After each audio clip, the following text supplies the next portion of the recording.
Hi, I'm Jane Gaffel, a director of the Ecoefficiency Group. I'm an environmental engineer with over 20 years' experience in the sustainability industry. This is the third in a series of sustainability webinars that have been developed on behalf of Inland Rail to assist small to medium enterprises to improve and help promote their sustainability. In our first two webinars, we looked at developing a sustainability policy and how to reduce costs and innovate through resource efficiency. The final webinar in this series will help you make the most of your sustainability credentials in tendering opportunities. So, your company has identified a tender or job opportunity that you know you can deliver on and exceed your customers' expectations.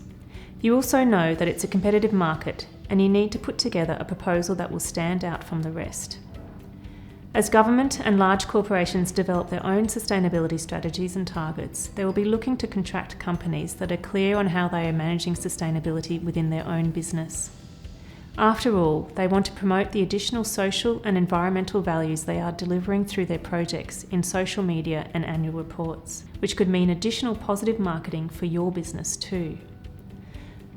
So what can you do to make your own proposal stand out from the rest? Here are two components you could cover to showcase your sustainability credentials to your prospective clients. The first is to demonstrate the steps your company is taking to move towards sustainability, and the second is how your company can help your client meet their own sustainability goals. By doing this, you are showing a willingness to work closely with your client to help them achieve their own goals. So your tender submission should try to address both of these components. The first thing that demonstrates the steps your company is taking to move towards sustainability is to identify what you are already doing. All businesses are at different stages on their sustainability journey, with some just starting and others well on the way down the road. We often speak with businesses who haven't taken any formal steps towards managing sustainability and maybe feel like they are not really doing anything. However, when we look into their processes and activities, we can usually identify a list of actions they have already taken.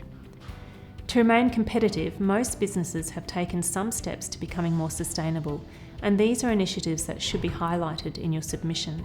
For example, you might have a sustainability policy already in place, and this is an obvious item to point out. If you don't have a policy and genuinely want to commit to becoming sustainable, then webinar 1 of this series can take you through that process.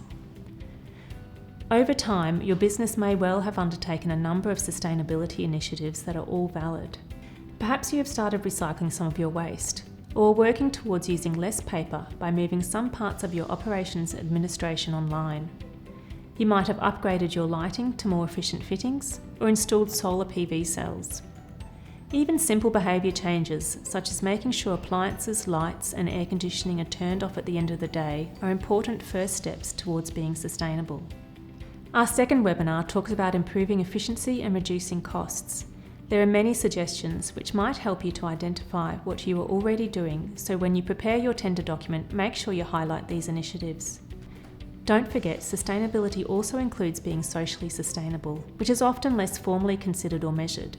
An example is social sustainable procurement, where businesses seek to engage or employ local or Indigenous staff or support social enterprise businesses. The second component is to demonstrate how you can help your potential client meet their own sustainability goals. You can do this by firstly researching the tenderer online. What are their values and priorities? Do they have a sustainability or green procurement policy? Do they produce an annual report that includes sustainability?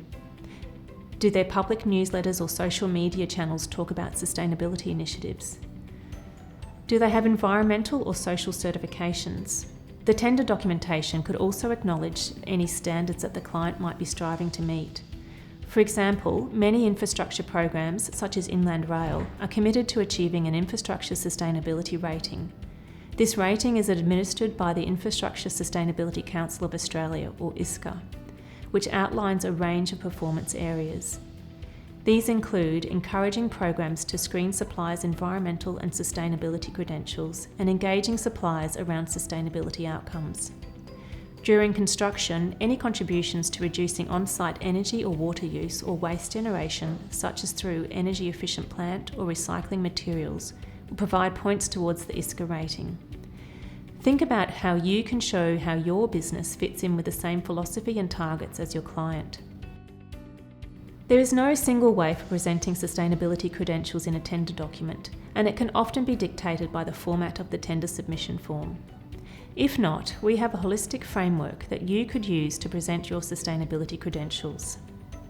At the core of this framework is your commitment to making a difference. This should be demonstrating how you are embedding sustainability throughout the company and communicating it with your stakeholders.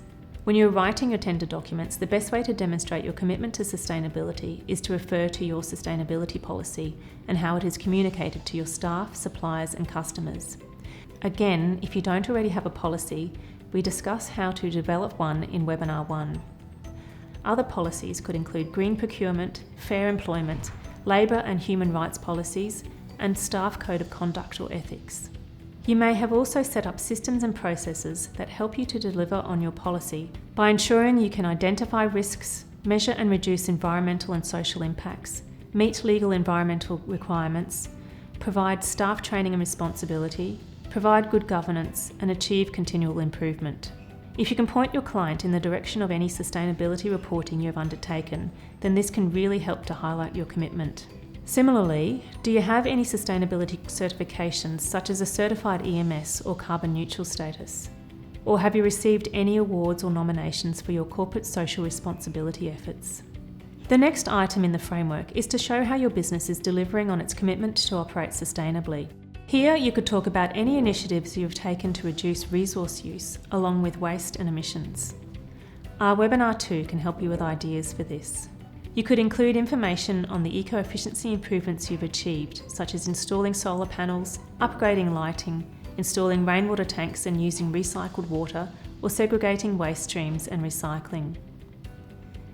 It can also be good to indicate how you are measuring your resource consumption and waste generation, and any sustainability targets you have set as a company. Again, these can include social responsibility targets. You can also indicate proposed actions you intend to take, but probably only if they're likely to be rolled out soon. Next, provide information on how you may be working with your customers and suppliers to improve sustainability within the supply chain. So look at actions that demonstrate that your business is working in partnership with suppliers to improve performance and create sustainable products and services. This is a great opportunity to look at your clients' sustainability objectives and how you could possibly help them meet theirs, as well as your own objectives. For example, perhaps you can talk about how you are incorporating sustainability into procurement requests.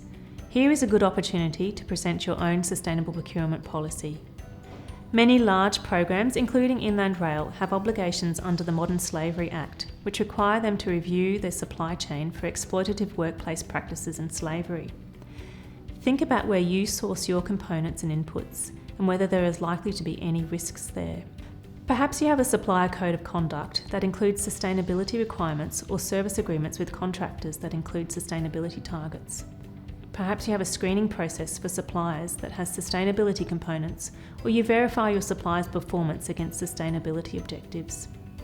You could also include information on how you are working with suppliers and customers to improve their sustainability across the supply chain. Consider how you could contribute to the circular economy by closing resource loops. For example, could you offer a take-back or recycle service for your product?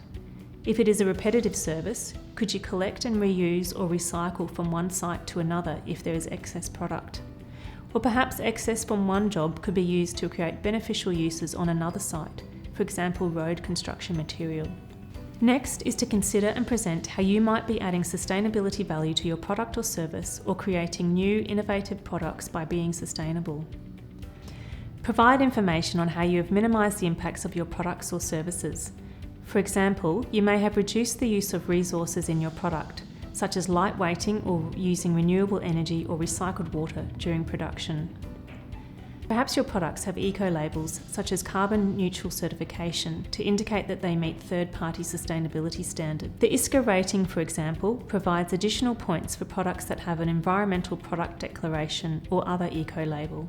Provide information on how you apply eco-design principles, such as producing innovative products with modular or exchangeable parts, how you facilitate reuse or repair of your products, or design it to be easily recycled at the end of its life, preferably locally. Or perhaps how you use components with low toxicity. Perhaps your products are made from local, renewable or waste resources.